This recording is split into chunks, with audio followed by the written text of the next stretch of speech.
जय हिंद। स्वागत है आपका अपने चैनल माइंड मस्ती में। दोस्तों, आज हम इस वीडियो में आपको हिंदी के पेपर सॉल्व करके बताएंगे पूरा। तो वीडियो हमारे बन रही है, तो चलिए वीडियो को बिना देरी के स्टार्ट करते हैं।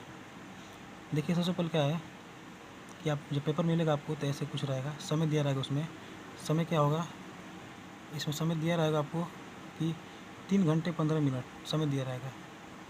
और यहाँ पर कुछ लिखा होगा पूर्णांक 70 अंक। ये जानते हैं कि 70 अंक होता है। और इसमें उसमें ऊपर कुछ लिखा होगा निर्देश, तो इसको आपको क्या करना, पढ़ लेना है। लिखा है कि प्रारंभ के 15 मिनट परीक्षार्थियों को प्रश्न पत्र पढ़ने के लिए निर्धारित है। मतलब क्या, 15 मिनट आपको क्या करना है, पेपर को पढ़ना है पहले शांतिपूर्वक, ठीक ना। उसके बाद आप नीचे चले आएंगे, यहाँ से क्वेश्चन आपका स्टार्ट होता है। देखिए, निम्नलिखित कथनों में से कोई एक कथन सत्य है, उसे पहचान कर लिखिए। मैंने जो सही है उसको एक पहचान कर लिखना है। तो कितना दिया है, 1 2, ये तो 2 इधर होगा, इधर देख लीजिए, 3 4 दिया है। तो इसमें क्या करना है, आपको पहचान कर लिखना है कि कौन सही है कौन गलत है, ठीक ना। तो क्या है, देखिए प्रश्न, आकाशदीप जयशंकर प्रसाद का प्रसिद्ध नाटक है। नहीं, ये गलत है। ये दूसरा है कि तीर्थसलीला के लेखक पद्मालाल पुन्नालाल बख्शी जी है। ये भी गलत है। और इधर दौड़ दिया है, देखते हैं क्या है कि इसे तू न गई मेरे मन से रामधारी सिंह दिनकर की प्रसिद्ध काव्य कृति है। तो ये क्या होगा, आपका सही होगा। ये भी गलत हो जाएगा। देखते हैं आगे क्या है। प्रश्न ख है कि निम्नलिखित कृतियों में से किसी एक के लेखक का नाम लिखिए। तो ये कृति दिया है, इसमें क्या करना है, किसी एक का लेखक, यहाँ पर ध्यान दीजिएगा, एक का नाम लिखना है। कितना दिया है, 1 2 3 4 दिया है, उसमें से केवल एक का नाम लिखना है। तो मैंने लिख रखा है, देखिए पहले अजातशत्रु, किसने लिखा है, जयशंकर प्रसाद। यहाँ पर देखिए उजली आय, रामधारी सिंह दिनकर। तीसरा है कि तीसरा है पद्मवन, ठीक ना, तो मलिक मोहम्मद जैसी। और चौथा है कि चलो चांद पर चलें, किसने लिखा था, उदय प्रताप। तो आप इसको क्या कर कहीं को नोट कर सकते हैं। परीक्षा देने से पहले आप क्या करें, इसको पूरा रिवाइज करके जाना चाहिए आपको, ठीक ना। अब देखते हैं ख क्या है कि भारतेंदु युग के किसी एक लेखक का नाम लिखिए। तो किसी एक लेखक का नाम लिखना है, तो आप लिख सकते हैं प्रताप नारायण मिश्र, ठीक ना। घ है कि कलम का सिपाही किस विधा पर आधारित रचना है। तो क्या है, जीवनी गद्य विद्या पर आधारित रचना है, ठीक ना। अंग है कि मेरी तिब्बत यात्रा कृति के लेखक कौन है। तो कौन है, राहुल संस्कृत्यान हो जाएगा, ठीक ना। ऐसे हो जाएगा, एक एक नंबर इसको आपको मिलता रहता है, एक नंबर आगे जाके बढ़ जाता है, ठीक ना। इस पर बहुत काफ़ी ध्यान देना आपको, एक एक नंबर पर बहुत बोर्ड एग्जाम मायने रखता है। तो चलिए देखिए दूसरा क्या है। दूसरा का क, छवादी युग के 2 प्रमुख कवियों के नाम लिखिए। छवादी युग के लिखना है, तो क्या क्या लिख सकते हैं आप, जयशंकर प्रसाद और महादेवी वर्मा लिख सकते हैं। ये भी 2 नंबर का आता है। देखिए अब ख क्या है कि भारत भारती तथा पथिक के रचयितों के नाम लिखिए। भारत भारती किसने लिखा था, मैथिली शरण गुप्त। और पथिक किसने लिखा था, राम नरेश त्रिपाठी, ठीक। अब ग में देख लीजिए कि ललित ललाभ के रचनाकार का नाम लिखिए। तो क्या हो जाएगा, मतीराम हो जाएगा, ठीक ना। देखते हैं तीसरा क्या है कि निम्नलिखित गद्यांशों में से किसी एक के नीचे दिए गए प्रश्नों के उत्तर दीजिए। ये गद्यांश आपको दिया रहेगा, ठीक ना। इसको पढ़ करके नीचे उत्तर कुछ प्रश्न दिया होगा, उसको क्या करना है, आपको उत्तर देना है। देखिए सब लिखा है, गद्यांश है ये। इसके नीचे कुछ प्रश्न दिए हैं, 1 2 3। तो इसको क्या करना है, आपको उत्तर देना है। गद्यांश का संदर्भ लिखना है। यदि आपको संदर्भ नहीं लिखने आता है तो कमेंट बॉक्स में कीजिएगा, हम अच्छे से बता देंगे, ठीक ना। और रेखांकित उसकी व्याख्या, जो रेखांकित किया गया है इसी का क्या करना, व्याख्या करना है। ये प्रश्न है, उसका उत्तर देना है। अगला पर चलते हैं। ख क्या है, ये भी गद्यांश है। देखिए 2 दिया रहेगा आपको, एक करना है ना, तो 2 दिया रहता है, एक उधर हो गया एक इधर हो गया, दोनों में से कोई एक करना रहता है। ये करिए या तो ये करिए। इस पर चलते हैं, आगे बढ़ते हैं। तो फिर ये देखिए चौथा नंबर पाए गए हम लोग। निम्नलिखित पदांशों में से किसी एक की संदर्भ सहित व्याख्या कीजिए, एक का करना है, ठीक ना। तो ये वो गद्यांश था, ये क्या है, पद्यांश है। तो इसमें भी ये करना है, ये करिए चाहे ये करिए। क का दिया है, इसमें दोनों में से कोई एक करना है आपको, ठीक ना। दोनों में से कर लीजिएगा। अब ये देख लीजिए। पाँचवा क्या है देखते हैं कि निम्नलिखित लेखों में से किसी एक लेखक का जीवन परिचय दीजिए और उनकी किसी एक रचना का नाम लिखिए। इनका जीवन परिचय देना है और उसी की एक रचना का नाम लिखना है। यदि आपको जीवन परिचय नहीं आता है तो हमारे इस पर वीडियो को बनाए हैं, जाकर देख लीजिएगा। तो देखते हैं पहला आचार्य रामचंद्र शुक्ल। रचना पूछेगा तो आप लिख देंगे चिंतामणि इसके। और दूसरा क्या है रामधारी सिंह दिनकर, इनका लिखना है, इनका लिख सकते हैं उजली आग, आप लिख सकते हैं।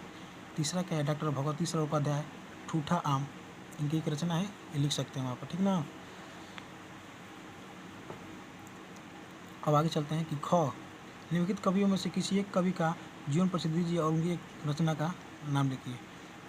ये गद्य में क्या था, ये क्या है पद्य में क्या है, ठीक ना, पद्य में क्या है। तो इसमें 3 आता है, 3 नंबर का रहता है, 3 आता है कि कोई एक करना रहता है, 3 आता है, ठीक ना।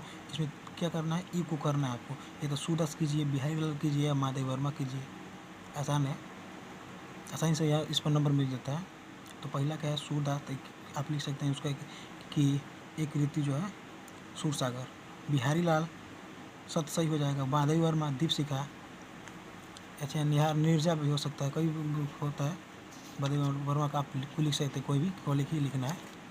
आगे चलते हैं, देखिए 6वां क्या है प्रश्न, निम्नलिखित का संदर्भ सहित हिंदी में अनुवाद कीजिए।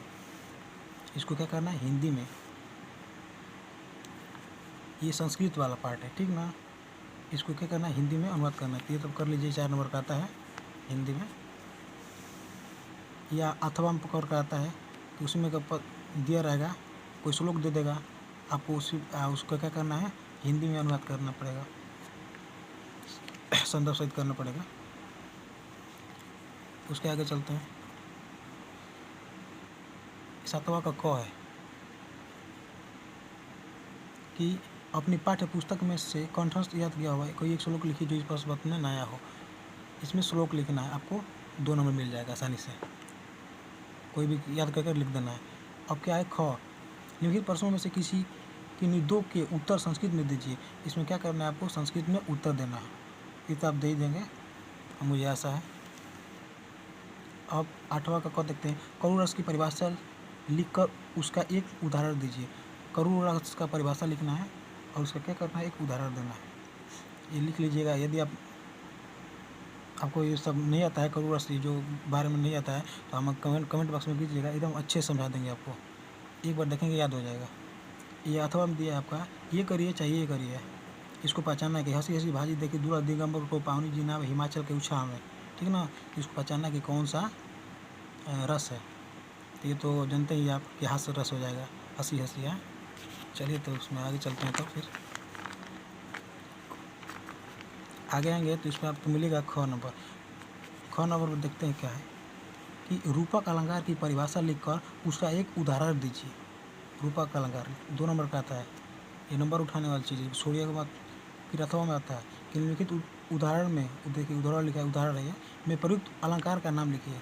इसमें भी क्या करना है अलंकार लिखना है। तो ये मनो आ गया था तो चिन्ह जाएंगे कौन सा अलंकार है, इसको बताना ये नहीं है, आप लोग कुछ जानकार हैं। और फिर ग रोला अथवा सोठा छंद का लक्षण लिखकर एक उदाहरण दीजिए, 2 नंबर का आता है। यदि ये सब रोला सोठा के बारे में जानना चाहते हैं तो आप कमेंट बॉक्स में कीजिएगा, हम आगे एकदम अच्छे से बता देंगे, एकदम शॉर्ट फॉर्म में। तो आगे चलते हैं, 2 नंबर का आता है। 9वां देखते हैं क्या है, निम्नलिखित उपसर्गों में से किन्हीं 3 के मेल से एक एक शब्द बनाइए। उपसर्ग में क्या करना है एक एक शब्द मतलब जोड़ करके क्या करना है, इसको 3 के मेल से एक एक शब्द बनाइए। तो खाली 3 गो कितना दिया है आपका 6 दिया है, उसको 3 गो बनाना है, बस 3 ही का। तो जैसे बनाया है, अब का अपमान हो जाएगा, अधिक अधिकार हो जाएगा, बहुत से हो जाएगा, अभिमान हो जाएगा, नहीं अभिमान नहीं अधिकार हो सकता है, उप का हो जाएगा, उपदेश हो जाएगा। इसी प्रकार से आप 3 को बना सकते कोई भी आसानी से। आगे चलते हैं, ख का देखिए, निम्नलिखित में से किन 2 प्रतियों का प्रयोग करके एक एक शब्द बनाइए। तो इसमें क्या करना है 2 बनाना है, कितना दिया है 4 दिया है, ऑप्शन दिया रहता है। तो पन हो जाएगा, तो बच्चों पन हो बना दिए हैं, था स्वतंत्रता, हट घबराहट, बस। आगे देखते हैं, ग वाला है, तो निम्नलिखित में से किन 2 के समास विग्रह करके समास का नाम लिखिए। समास विग्रह करके समास का नाम लिखना है। तो समास विग्रह करके इसका नाम लिख दीजिएगा। 2 का केवल करना है, 4 दिया। जैसे नवरत्न है तो नवरत्न का समूह कौन सा है, द्विगु। और अन्न जल तो अन्न और जल द्वंद्व समास हो जाएगा। आगे चलते हैं। घ है, निम्नलिखित में से किन 2 के तत्सम रूप लिखिए, ठीक ना, 2 के लिखना है केवल। साप का क्या हो जाएगा, सर्प। घर का गृह। आगे चलते हैं। तो अगला आपका आ जाएगा अंग का, निम्नलिखित में से किन्हीं 2 के शब्दों के 2 परिभाषी शब्द लिखिए। आपको परिभाषी लिखना है तो चंद्रमा का हिमांशु और इंदु हो जाएगा, अग्नि का आग अनल हो जाएगा। इसी प्रकार घोड़ा पुष्प आकाश आप लिख सकते हैं अपनी मर्जी से। फिर 10वां क्या है, 10वां का निम्नलिखित में से किन्हीं 2 के संधि विच्छेद कीजिए और संधि का नाम भी लिखिए। संधि विच्छेद करना है केवल 2 का, ठीक। पहला क्या है कि पित्रादेश, इसको ज्वाइन कर देंगे और ये क्या कौन संधि हो जाएगा, यड़ संधि। तीसरा देख लेते हैं कि तथैव, तथा धन एव, तथैव हो जाएगा, अब वृद्धि संधि हो जाएगा। 4 दिया है, 2 करना है, कर सकते हैं आप जो मर्जी। ख देख लीजिए, निम्नलिखित शब्दों के रूप तृतीय विभक्ति एक वचन में लिखिए। ये 2 नंबर का आता है, इसको कर लीजिएगा आप। फिर ग है कि निम्नलिखित में से किसी एक की धातु लकार पुरुष तथा वचन का उल्लेख कीजिए। ये भी 2 नंबर का आता है, ये सब नंबर उठाने वाला है, इसको छोड़िएगा मत। तो चलिए आगे चलते हैं।